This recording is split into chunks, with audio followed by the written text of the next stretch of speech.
Fala rapaziada, Nelson Costa, Caixa de Ferramentas, e hoje trazendo mais uma ferramenta super importante.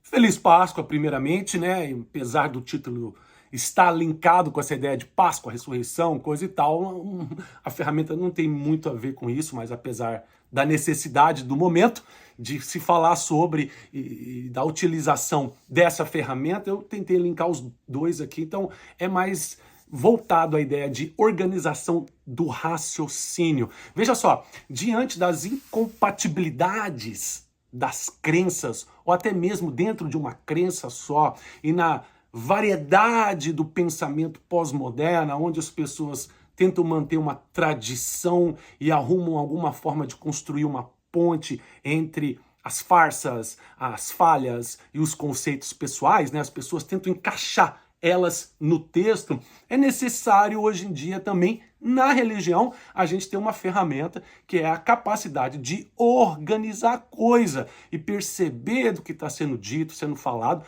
para não se perder por aí nessas várias formas e naquela velha história, né? Se falou Jesus, amém, e se falou Alá, tamo junto, e se falou isso, e tem até os comediantes que dizem, se eu falar alguma asneira e mandar um Deus abençoe, tá tudo resolvido, né? E às vezes a gente deixa de perceber que não é bem assim. É um momento crucial agora, você hoje refletir da seguinte maneira, se você precisa de um médico, um especialista numa área, coração, seja lá o que for, você vai procurar um advogado? Não faz muito sentido, entendeu? Não, se você precisa de, sei lá, uma nutricionista, tu vai procurar um vendedor. Então as pessoas precisam aprender a separar as coisas, organizar as coisas, e aí sim, essa ferramenta, a organização do raciocínio, a organização do pensamento, e atrás dentro da condição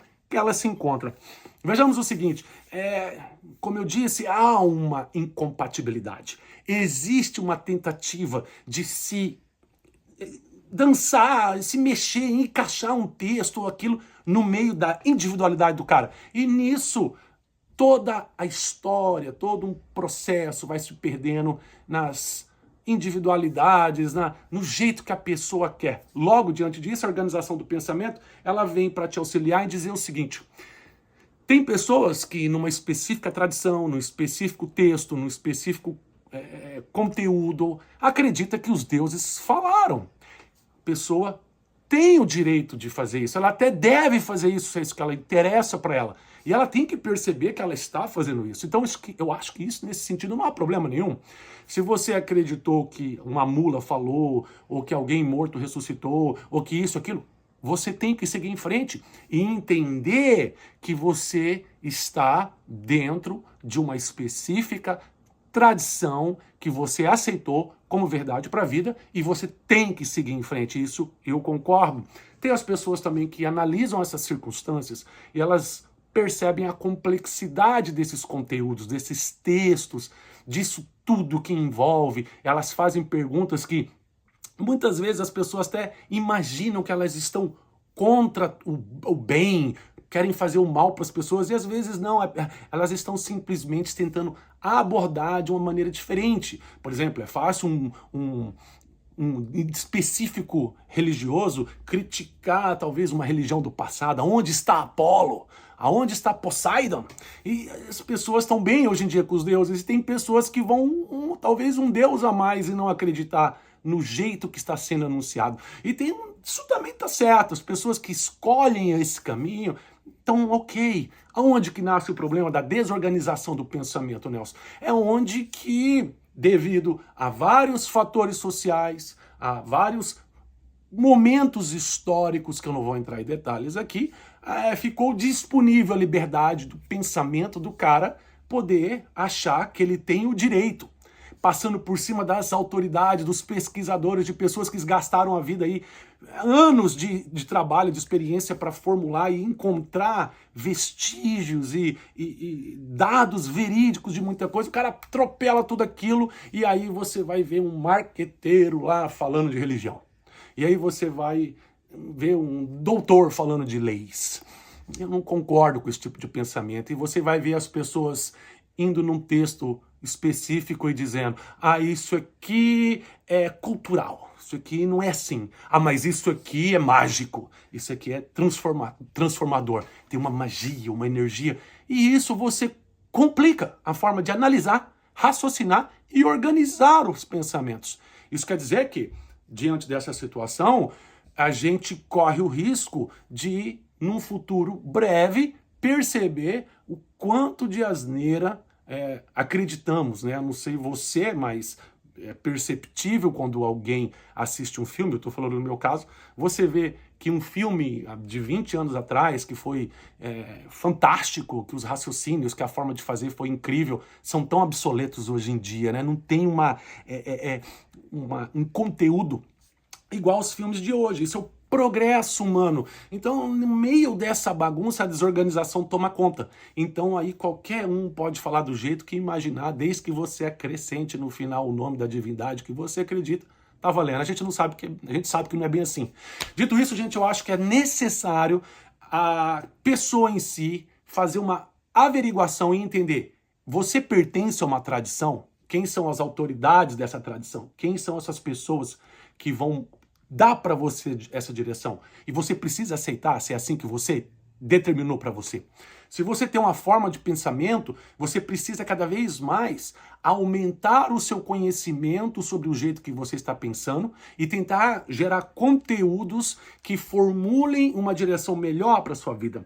Você não tem que perder tempo em dizer o contrário se o outro está querendo ou não está querendo a sua forma de pensar. É importante você gastar tempo com a sua forma de pensar.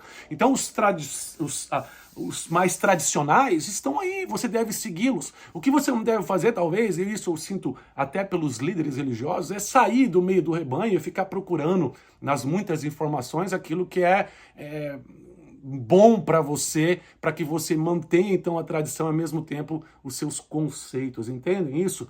Então, meus amigos, concluindo a ideia da organização do pensamento, a gente tem a tradição, mantém a sua tradição. Temos as pessoas que são contra tradições e que possuem métodos diferenciados também, não tem problema. Agora, ficar no meio dessa bagunça, misturar isso com aquilo, há de todos perceberem, possivelmente, que isso vai virar uma zoeira, né?